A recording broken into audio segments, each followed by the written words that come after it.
Hi, everyone. Alan Knight here. Welcome to Night Talk. And today I want to talk about something that I get asked quite often as it relates to relationships and soulmates.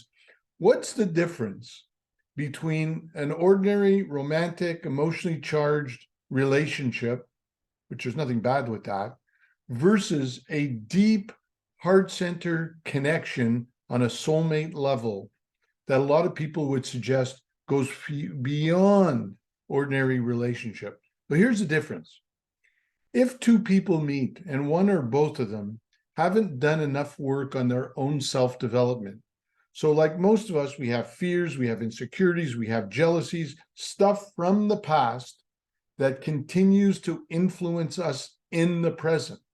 So when we meet this person, temporarily we get out of our heads and out of our emotions and into that feeling of ecstasy, that Zen zone ecstasy, where the ego is diminished and the love is increased.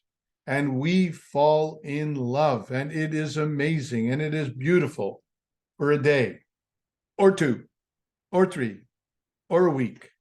And then the mind and the emotions in both of us might surface: insecurity, fear, jealousy, worry, overanalysis, paralysis, and the list goes on. So all these newfound emotional, psychological stuff that comes rising up because it's triggered by the love experience, then we get off track. And when we get off track, we realize how needy we are, how desperate we are, how fearful we are about falling in love with someone, even though it felt great and we want it back and we want more of it. There's a mixed bag between the good feelings we have with this person and the emotional, psychological crap that's in us that we haven't got rid of enough to even prepare ourselves for a quality, wonderful relationship.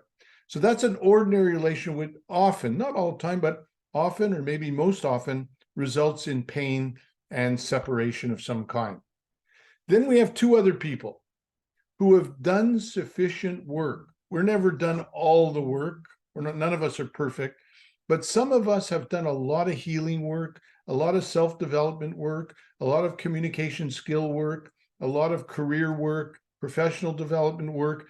And we come to a place in our lives where we feel pretty damn good about who we are.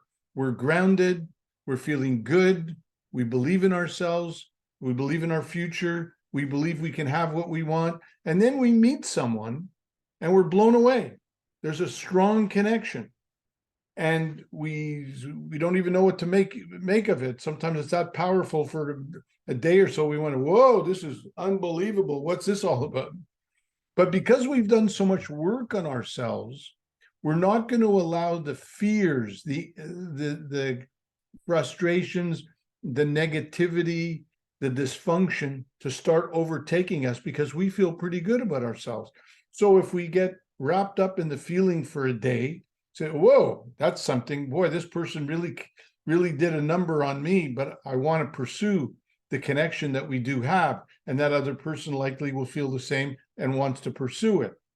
What we need to do when we feel the feelings of insecurity is, rather than allow ourselves to become a victim of those, we do the inner work. I teach people, all my clients, I teach them self inner fitness exercises so that they can more quickly take these emotions, express them, release them, and get back into your power, get back into the Zen zone, get back into the super highway of life.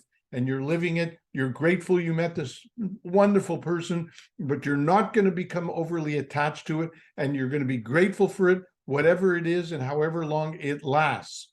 With that attitude, you end up feeling good more and more and most of the time. If that person does the same, that person feels good most of the time when you're alone and when you're together. There was a relationship workshop I once attended years ago, a lot of wisdom by this gentleman who ran it.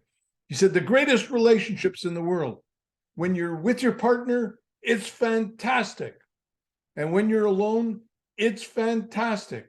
And I never forgot those words, because those words stimulated me to ultimately create the soulmate revolution, which is all about a program that speeds up the process to help people get first into their inner soulmate.